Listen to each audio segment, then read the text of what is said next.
Ako si Dulito Ihulin, membro sa Baikpa.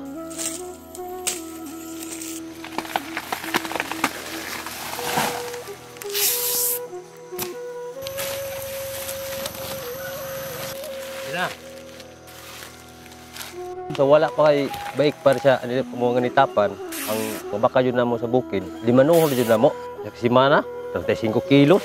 Bubaligya miglanot, sandili, mawab, tagom. Mali pa namin umabot o 40.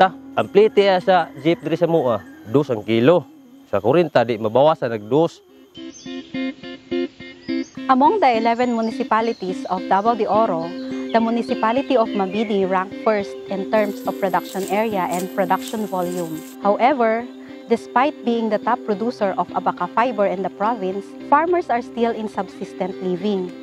They have limited funds to improve their operation, particularly in producing quality abaca fibers and delivering product directly to their buyers.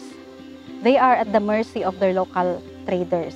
Sa una nga wala pa, nga namalit ang Baikpa, is mubo ang presyo consolidator sa amo nga farmers. Muna nangandoy ang mga farmer nga unta adunay ahensya sa gobyerno nga diin makahatag og stripping machine.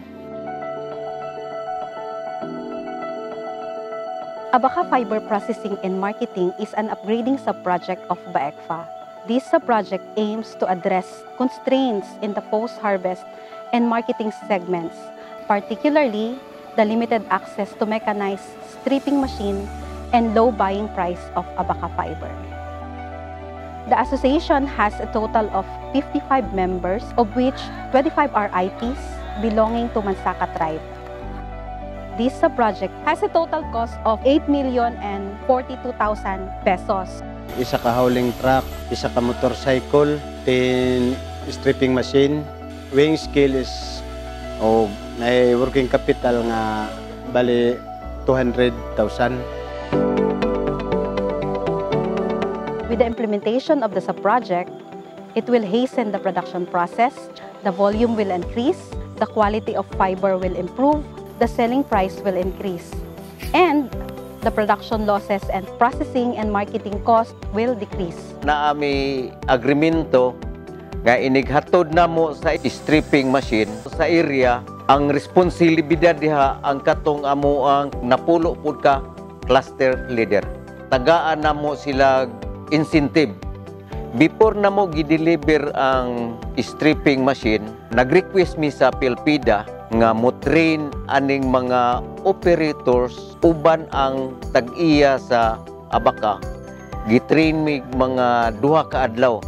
Ang gusto yun na mumugawas ang high quality nga fiber. Perting layo ara jud sa dimano jud tinuod. Murag times 3 siguro ang lihokon sa stripping machine. Sa una pila ra to, pila kataas. 10, 8, 5 ana. So karon sa kadlaw muhuman man ko mga 50 kilos. Before ang PRDP, ang palit jud sa abaca tag 50 pesos per kilo. Karon ang palit namo kan sa farmer all in tag 70 pesos ang kilo. Sa usa ka semana na ay mo deliver nga 3 ka farmer na ay mohatod diri tag 200 kilos kada isa, na upay sa gatos 150 kilos kada isa. Mohatod mi sa Chingbi kaduha sa usa ka buwan. Sa Garan naami sa 2,500 hangtod 3,000 kilos. Ang pamalit nila nanay classification. Ang isto tawag 102 ang kilo. Ang I ni Bintay City ug ang Istri 70 ang kilo. Ingon ang Chingbi nga maayo ang quality dinhi sa Barangay Anitapan. Kung pilay ihatod na mo, ihang dawaton. Kung naa sila'y delivery paingon sa laing nasod, kuwaon ang stock ni Baikpa kay maoy ipasampol. The MLGU and the PLGU contributed greatly to this sub-project. Without their support, this sub-project won't be possible. As a result, abaca farmers will be motivated to plant more and improve their production. Dako yung pasalamat no kay wala mi magdahom dinhi sa bukid sa Barangay Anitapan nga moabot ning proyekto ha. Kay kung wala ni sila, wala nagpabilin paghihapong pobre ang Barangay Anitapan. Akong pinginuhaon nga kalampos kong bata pinagi di ning kuan yung pag-process sa mga baka. Mag-expand mi og mga negosyo di lang kay sa fiber lang sama sa kakao, kape, kupras kung kaya na sa among kwarta nga maabot. Tapos maghimo mi og grocery. Kani imong kababainhan maghimo mi ganataw weaving, magpatudli mo sa DTI, at least ang mga kababainhan namo adunay trabaho pod.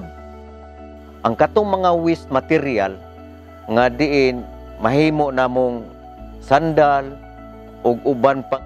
This leads to achieving their vision to be the leading innovator of abaca fiber processing in the community, providing sustainable income to farmers while protecting the environment and empowering the local community. An ako lang hangyo unta sa mga membro nga unta mapagwapo ang kalidad sa lanot ug mapataas ang presyo diha sa pagtaas sa presyo muhagaway ang ato ang pamuyo. Magpasalamaton kog dako ngadto sa EO ug sa Region DE ug sa World Bank nga mo'y naghatag og kusog ug kinabuhi kanamo nga mag-uuma.